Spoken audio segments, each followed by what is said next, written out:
O tun tum chu video dang deuh han siamila ni som ni panga zan in rin ni khanin inge motul wangin kan chuaka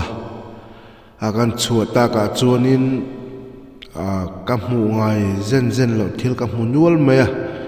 makka tiang reng khop maya tun ma zodin te van pa hol bul khang kan ti vela khosa thin ho tam takha ka hmuwa Philadelphia mun pakhata kot thler mun pakhata zombie anga an rui thei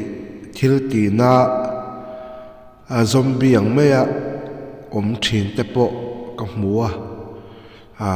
makati khop meya het Mizoram te heng te hi lo thleng ve ton ni mot ti te atakin kan hmuwa ril ru anai na som hle helai mun hi aizol mun pakhatami nia heti han tilan hianin na kot thler te po hi sia kanom mai theya tuite kan leya e turte kan angin kan leya kan pea a then chu kan koma kom du ve mai te pon oma an khong ai kha khop maya rui lo boy tang to te an nia then chu chung komu mal nei lo te an ni hloma tianga zana e zong kot lai thu trong moi lo ni lo sela in zuar mei chia hi tam takan omani heng te hian enge kan hang komatangin an du wang reng pon lo har sanan to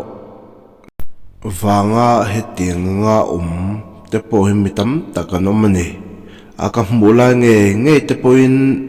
nam dang kan ti mai abekin vai driver te le nam dang te po ina an han phur chu lop te po noma ril ru anadu khop maya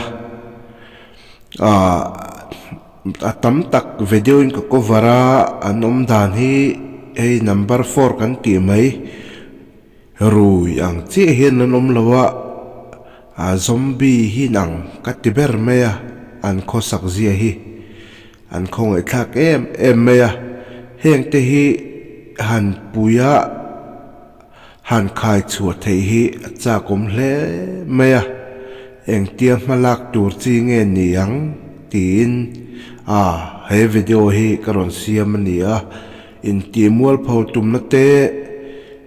khatiang lampang ka chu eng ma om lo ni ka theyang chin to kin mel po ka tilang chiang lo ka ti blur vek